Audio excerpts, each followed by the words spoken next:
Nagsisimula ang pelikula sa isang teatro kung saan ang isang pulutong ng mga tao ay tinatangkilik ang isang pelikula. Ang projectionist, si Paul, ay nasa kabilang silid na kinokontrol ang mga projection. Nakaon ang headlamp para tulungan siyang makakita sa madilim na bulwagan ng sinehan. Si Paul ay isang napakalaking bookworm at mahilig magbasa habang siya ay nasa trabaho. Ito ay isang medyo hindi nakakapinsalang libangan kumpara sa projectionist sa Fight Club. Nakita namin siyang nagbasa ng isang libro na tinatawag na The Lost Colony of Roanoke kung saan misteryosong nawawala ang mga tao sa isang bayan. Kapag siya ay bumangon upang itulak ang ilang mga pindutan sa control panel, ang mga ilaw ay namatay, na iniiwan ng teatro sa ganap na kadiliman. Sa kabutihang palad, si Paul ay may kanyang headlamp na ginagamit niya sa paglalakad sa loob ng silid ng teatro. Ngunit, laking gulat niya. Ang lugar na napuno ng mga tao ilang segundo lang ang nakalipas ay wala ng laman. Nagkatotoo ang kanyang libro. Tumatakbo siya sa hallway, tinawag ang kanyang mga kasamahan. Naririnig siya ng isang gwardya na may sulong na parang nalilito. Pagkatapos ay naglakad-lakad ang dalawa sa lugar, naghahanap ng mga tao. Napansin ng gwardya ang isang tao sa isang madilim na sulok at nilapitan sila, ngunit ang kanyang tanglaw ay tumigil sa paggana sa kalagitnaan. Nang lingunin siya ni Paul, wala na ang gwardya at nasa sahig na ang kanyang damit. Sa ibang lugar sa isang ospital, ang isang nurse na nagngangalang Rosemary ay nabalisa dahil sa isang katulad na pangyayari. Madilim ang lugar at walang tao sa paligid maliban sa kanya. Naglalakad siya sa pasilyo na may flashlight, ngunit walang nakitang tao. Pumasok si Rosemary sa operation room at nakita ang isang pasyente sa kama.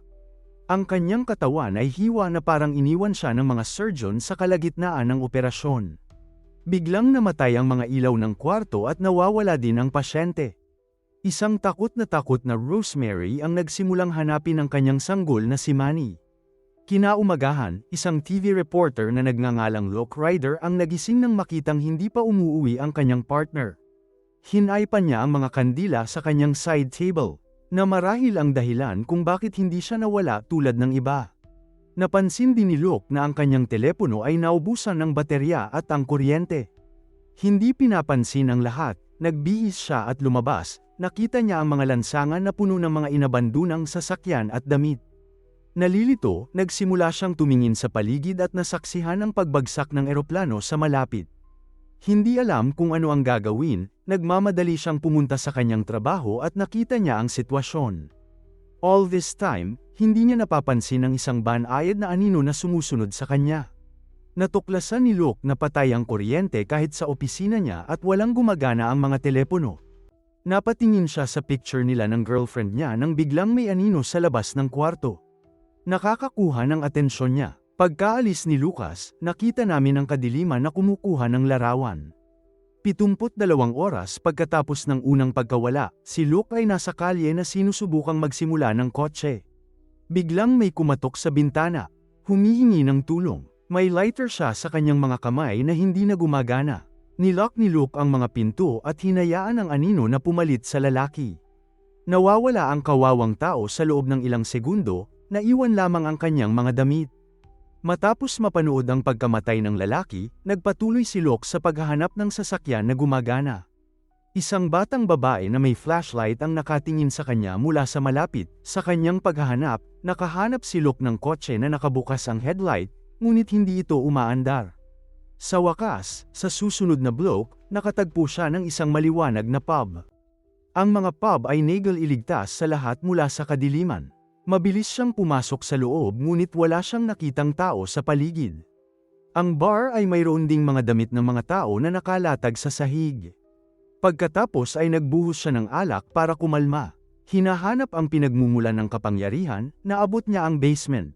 Mayroon itong backup generator na nagpapailaw sa buong lugar. Ngunit sa kanyang pagkabigo, ito ay malapit ng maubusan ng gasolina.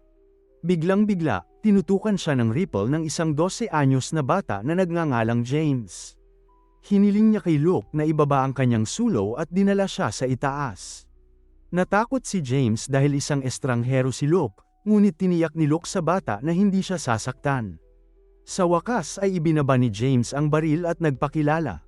Anak pala siya ng may-ari ng pub. Siya at ang kanyang ina na lamang ang naiwan pagkatapos ng unang pagkawala. Nagpunta ang kanyang ina sa isang simbahan sa malapit upang humingi ng tulong, at hinihintay siya ni James. Nagpasya si Luke na maging tapat sa bata at sinabing 11 AM pa ang dilim sa labas. Ilang araw na lang ay wala na silang sinag ng araw, kaya napakababa ng pagkakataong makabalik ang ina ni James.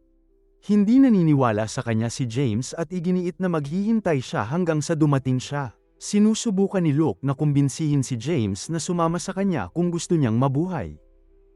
Gayunpaman, nananatili si James sa kanyang desisyon. Ilang sandali pa, ang nurse na si Rosemary ay pumasok sa pub na galit na hinahanap ang kanyang anak. Mani, sinisisi niya ang dalawa pa sa pagdukot kay Mani at hiniling na ibalik nila ito. Nabaliw ang ginang at tinutukan ng baril ang dalawa. Tumahimik lang siya matapos magpaputok ng baril sa counter. Sa isang lugar sa malapit, ang projectionist na si Paul ay gumagala sa madilim na kalye. Ilang segundo lang ang layo niya mula sa pagkalamon sa dilim nang makarating siya sa isang bus na maliwanag. Huminto, at naligtas. Gayunpaman, siya ay malubhang nasugatan at hindi na makagalaw. Bumalik sa pub, pinapakalma ni James ang Rosemary at inalok siya ng tubig. Sinabi ng babae na hinahanap niya ang kanyang 9 na buwang gulang na anak na si Mani. Nag-flashback ang pelikula at nakita namin si Rosemary sa ospital. Huminto sa usok. Biglang namatay ang mga ilaw at kasunod ang ingay ng pagbangga ng sasakyan. Sa paano man ay nakaligtas siya sa gabi at pumunta sa kanyang bahay kinaumagahan. Doon, umakyat siya sa kuna sa kanyang silid, umaasang makikita niya ang kanyang sanggol upang makita siyang nawawala. Sa kasalukuyan, naglalabas si Rosemary ng mga glow stick mula sa kanyang bag na ginamit niya para mabuhay. Habang nag-uusap sila, isang malakas na sigaw mula sa labas ang nakaagaw ng atensyon nila. Hinanap ni Luke ang isang nasugatan na Paul sa hintuan ng bus. Nakarinig sila ng mga bulong mula sa anino na papalapit. Kahit papaano ay hinayla ni Luke si Paul sa pub, inilalagay sa panganib ang sarili niyang buhay. Tinulungan ni Rosemary si Paul at nilagyan ng damit ang kanyang sugat. Pagkaraan ng ilang sandali, natauhan siya at nagsimulang ipaliwanag kung paano siya nakarating doon. Ayon kay Paul, matapos bumaba ang lahat, ligtas na siya dahil sa kanyang headlamp. Pero ilang minuto, tumigil ito sa paggana at may nataman siya sa ulo. Hindi nagtagal ay kinuha siya ng mga anino at dinala siya sa kawalan. Si Rosemary, na isang Katoliko, ay nagsabi sa kanila na sila ay naiwan bilang isang parusa ng Diyos. Tinutulan ni Lucas na walang Diyos at hindi sila karapat-dapat sa parusang ito. Biglang kumikislap muli ang mga ilaw at bumaba sila sa basement para tingnan ang backup generator. Habang inaayos ni Luke ang generator, sinabi ni Paul sa kanila ang tungkol sa librong nabasa niya kanina. Ang nawalang kolonya ng Roanoke. Ipinaliwanag niya na noong 1587, misteryosong nawala ang mga tao mula sa kolonya ng isla na nagngangalang Roanoke. Magdamag, nalaman lamang ng ibang bahagi ng mundo nang dumating ang isang bangka na may mga supply at ang mga manggagawa. Natagpuan ang isla na walang laman. Dahil sa pagkabigo, sinimula ni Paul na sipin ang generator at nasugatan ang sarili. Dinala siya at inilagay sa pool table ng iba. Hiniling ni Rosemary kay Luke na kumuha ng yelo para sa mga nasugatan. Habang kumukuha ng yelo, naalala ni Luke ang huling pagkakataon na siya ay nasa kanyang opisina. Siya ay nasa broadcasting studio kung saan nahanap niya ang huling recording ng balita. Ang babaeng reporter ay nawala sa hangin habang nagsasalita. Pagkatapos, ang isang live na feed mula sa Chicago ay nilalaro. Ang isang tao ay nagbabala sa lahat na panatilihin ang isang ilaw sa kanila sa lahat ng oras. Sinasabi rin niya na ang kadiliman ay maaaring magkaroon ng anumang anyo o anyo upang akitin ka sa iyong kamatayan. Sa makatuwid, huwag magtiwala sa sinuman, maliban sa liwanag. Bumalik sa kasalukuyan, nakakuha ng ideya si Luke na makaalis sa sitwasyon. Kung makakahanap siya ng paraan upang makapunta sa Chicago, maaari nilang makilala ang iba pang mga nakaligtas at pagkatapos ay magpas siya kung ano ang gagawin. Naalala niya ang gumaganang truck na nakasalubong niya kanina at nagmungkahi sa iba. Na dapat nilang kunin ang sasakyan. Dahil maaaring mab-aigo ang generator anumang oras, sa halip ay dapat nilang gamitin ito upang pag-apoy ang sasakyan. At magmaneho palayo sa lugar. Si Rosemary ay may pag-aalinlangan sa ideya dahil naniniwala siyang ang lahat ng ito ay nangyayari sa isang dahilan. Ngunit hinikayat siya ni Luke na sumali sa plano. Nagpasya sila na dapat manatili si James kay Paul at alagaan siya. Habang sina Rosemary at Luke ay pumunta para kunin ang sasakyan. Sa sumunod na eksena, pinamamahalaan ni Rosemary at Luke na makarating sa truck at sinimulang itulak ito. Para makabalik sa pub, kasabay nito, sinimulan ni Paul na tanungin si James tungkol sa ilang bagay sa kanyang buhay. Unti-unti siyang nawala ng malay, ngunit hiniling ni James na manatiling gising. Hinihiling niya na tumugtog si James ng isang kanta na kinagigiliwan nilang dalawa. Sinimula ni James na isipin ang bar na puno ng mga tao at nasiyahan sa pantasya sa gitna ng kaguluhan. Napabalik lamang siya nang hilingin ni Paul na kumuha siya ng tubig. Pumunta si James sa lababo upang kunin ito, ngunit biglang kumikislap ang mga ilaw at namatay. Sa ibang lugar, nagpapahinga sina Luke at Rosemary sa pagtulak ng sasakyan. Sinabi sa kanya ni Luke ang tungkol sa kanyang dating asawa, si Anna. Sa Chicago, habang nag-uusap sila, may nakita silang batang babae na may hawak na flashlight sa di kalayuan. Pumunta si Luke sa likuran niya at halos lamunin siya ng mga anino. Ngunit siya ay nailigtas sa huling minuto dahil sa headlight ng truck. Sa sumunod na eksena, bumangon si Paul at hinanap si James para lang makita ang kanyang damit sa sahig. Nakahubad si James kung saan. Umakyat siya sa basement at nakita niya ang isang pinto na patungo sa isang maliwanag na tunnel. Pumasok siya sa loob, hinahanap pa rin si James, ngunit nakatagpo siya ng dead end. Ang mga ilaw ay nagsimulang mamatay sa kanilang mga sarili, at siya ay agad na nilamon ng mga anino. Ngunit pagkatapos, ipinakita na ang mga damit ni Paul ay nasa pool table. Mabilis na bumalik si James kay Paul at nakitang wala na siya. Samantala, ang mga flashlight ni Luke at Rosemary ay nagsimulang maubusan ng mga baterya ng sabay-sabay. Sinubukan ni Luke na mag-apoy ng gasolina upang lumikha ng liwanag, ngunit wala silang ilaw. Kaya ang dalawa ay pumunta sa isang malapit na ospital, naghahanap ng anumang mapagkukunan ng liwanag. Doon, nagsindi si Lucas ng apoy gamit ang posporo at tela.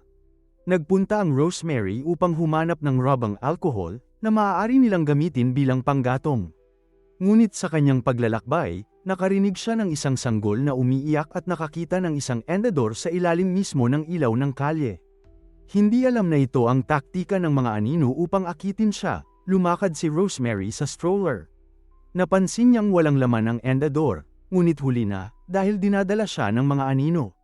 Si Luke, na ngayon ay nag-iisa, ay nakabalik sa pub kasama ang truck. Nakipagkita siyang muli kay James, at sumakay ang dalawa sa truck na handang umalis patungong Chicago. Ginagamit ni Luke ang backup generator para simulan ang makina, at sa wakas ay umalis na ang dalawa.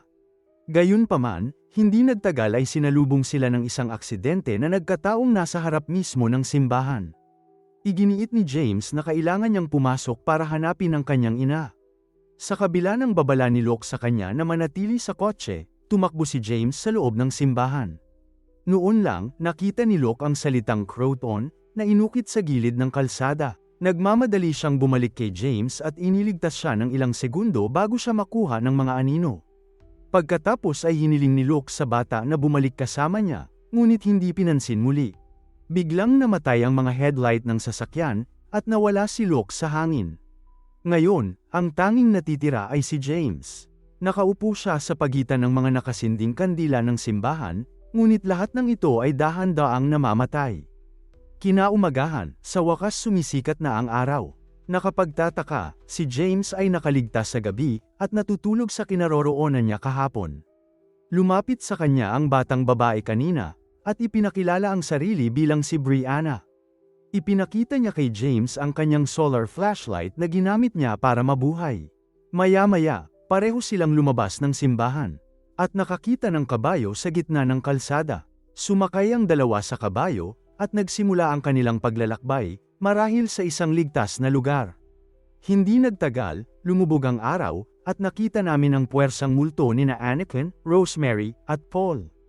Nagbabantay sa mga bata. Natapos ang pelikula habang ipinagpatuloy nina Brianna at James ang kanilang paglalakbay.